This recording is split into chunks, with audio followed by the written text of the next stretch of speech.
Guys नमस्कार good morning स्वागत छ हजुरहरूलाई मेरो ब्लगमा यादै हुन्छ सन्चै हुनुहुन्छ होला हामी पनि सन्चै अब साथीहरू आज चाहिँ मेरो नेपाल आएर फर्स्टचोटि ब्लग बनाउँदैछु। आज चाहिँ म आएको ठ्याक्कै एक हप्ता भयो होइन। अलि यहाँ धेरै काम थियो क्या अनि त्यही भएर नि भइएको थिएन यताउति भेटघाट कार्यक्रम होइन जारी थियो। आज रात फ्री भइयो। फेरि त के भने यस काम त छँदैछ होइन त्यही पनि ब्लग नै सुरु गरौँ मेमोरी पनि हुन्छ भनेर। हेर्नु कस्तो राम्रो सिन छ हेर्नुहोस् यो चाहिँ हाम्रो मन्दिर। हाम्रो घरमाथि चाहिँ यस्तो राम्रो डाँडो छ जङ्गल क्या अनि घरबाट यस्तो छ हेर्नु पर्दा। यो चाहिँ बिहानैकै सूर्य भगवान। गाइस आज चाहिँ अब म खाना बनाउँदैछु होइन। आज चाहिँ यहाँ काम बाँडेको छु क्या मैले। आज टिनालाई चाहिँ पडाल्ने टिनाको काम होइन टिना। टिना चाहिँ आज पुरा सुघर सफाइ झाडु पोचा कस्तो लागिरहेको टिना? राम्रो हो। सबले भन्छन् छोरीलाई काम सिकाउने त्यही भएर म चाहिँ आज छोरीलाई बडाल्न सिकाउँदै जाने खा पुरा माथिबाट छ।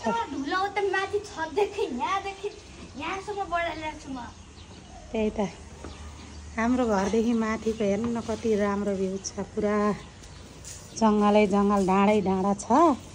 यता फेरि अर्को नानी पनि छ क्या हामी नभएर पुरा सुकेछन् क्या यहाँ पुरा। ए यता हेलो भूमि हेलो भन् काम गर्न हामी इन ड्युटी चाहिँ नानी नि हाम्रै घरकी नानी हुन् अनि बस्ने ड्युटी मिलेर कामहरू चाहिँ यिनी खालि खेल्न हिँडे होइन। त्यही भएर म चाहिँ यिनीहरूलाई काम हराइरहेको क्या। राम्रोसँग गर है। आज चाहिँ यिनीहरूले राम्रो काम गऱ्यो भने यिनीलाई आज दिनमा म खाजा खुवाउने हो होइन टिना?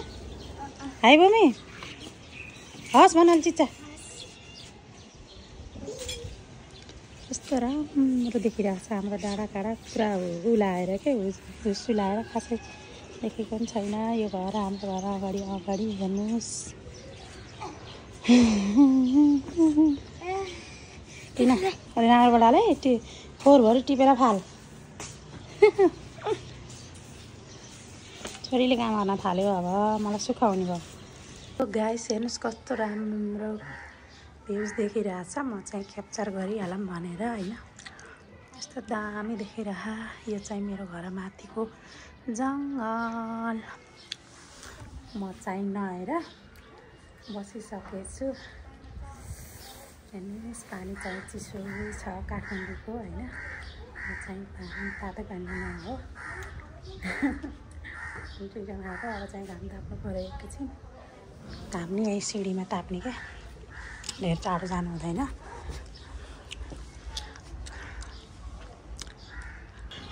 यो गाइस आज चाहिँ केटीहरूले मेरो छोरीहरूले चटपटे खाने अरे चटपटे बनाउनु पर्यो। ल गाइस हाम्रोमा चाहिँ आज चटपटे पार्टी छ हेर्नुहोस्। हेर यिनीहरूलाई पिरो च्याउच्याउ मनपर्ने भएर गजबको पिरो लिएर खाने ड्युटी गएर अब चेन्ज गरेर आऊ जाऊ। एउटा नराख्ने ल भूमि के खा आज के पार्टी हो टिना? हेर्नुहोस् यहाँ चटपटे खाने यिनीहरू पुरा चाकल माडी बसे खान भात खाने नै गरेर।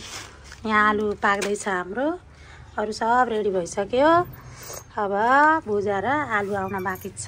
यिनीहरूलाई टक्क लाएर दिनुपर्छ होइन त। आज त्योहरू भात पनि नखाऊ है। भात खान्छौ नि राति? खान्छु।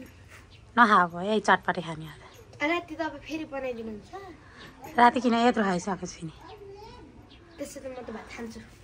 भूमिले खाने आज खान्छु गुन्द्री बिसाएर बसे खानु टक्क लाएर। लाउनु त मिल्छ। चुरा लगाएको अब स्कुल बिदा भयो होइन। स्कुल बिदा भयो कि नै?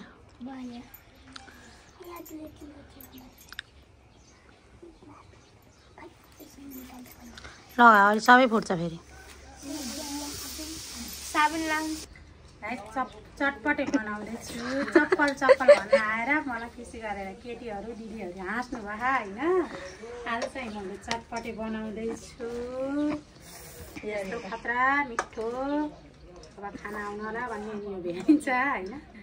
जे होस्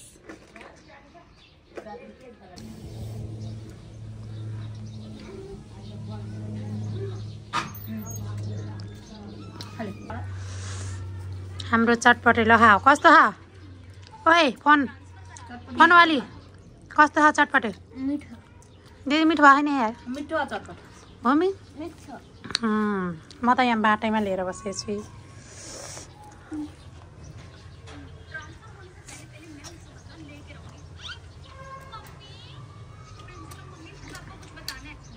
कसमा बनायो भने ठिकै छ खाइदिउँ। घरै बनाएको मिठो हो क्या। मलाई साग खान मन लागेर मैले चाहिँ यस्तो तोरीको साग छ कि भनेर टनेलमा गएको होइन। अनि त्यस्तो तोरीको रहेछ कि अनि साग लिएर आएँ अनि यति केलाएँ होइन। अब चाहिँ साग केलाउने अनि पकाउने। यसको जराहरू यता काटेर छुटेर आएँ होइन।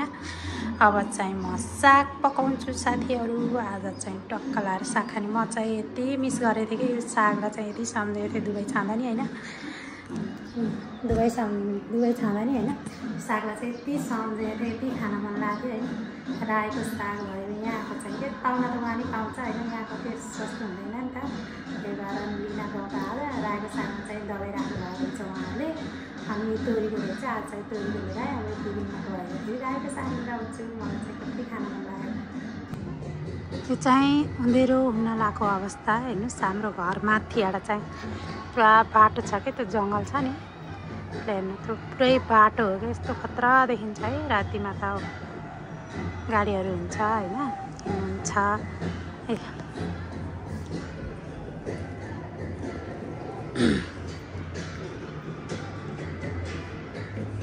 त्यही हो गाइस अन्डेको साग पकाएँ मैले हेर्नुहोस् यस्तो राम्रो। अनि यता दाल भयो च्याट्टा लाएर यता काउली आलु छ होइन। यता सागहरू अनि पकाएर अब चाहिँ म खाना खान पर्यो। छोरीले चाहिँ नखाने अरे। टिना तिमी खाना नखाने? तिमी फलफुल खाऊ ल। हेर्नुहोस् कस्तो मिठो छ गाइस। आज साग र भात दाल यति मिठो भयो होइन। खाना नि खाइयो। अब चाहिँ म सुत्नु पऱ्यो भनेर 8:30 भयो होइन। चाँडै सुत्यो चाँडै उठ्न पर्छ। यहाँ त उहाँ जस्तो हुँदैन। चाँडै खाने चाँडै निदाउने अनि चाँडै उठ्ने। त्यही भन्दै यो भ्लगलाई यहीँ समाप्त गर्न चाहन्छु। हजुरहरूलाई हाम्रो भिडियो मन परायो लाइक कमेन्ट सेयर गर्न नबिर्सिनु होला। के कस्तो सुझाव पनि दिनु होला होइन। म दुवैवटा आउँदा भ्लग यति माया गरिदिनु भयो। कतिजनाले हेरिदिनु भयो। धेरै धेरै खुसी लाग्यो। त्यही भएर बनाउनु मन लाग्यो अनि मैले बनाएँ। यस्तै माया सपोर्ट साथ दिनु भने म सधैँ बनाउने छु है। धेरै धेरै धन्यवाद।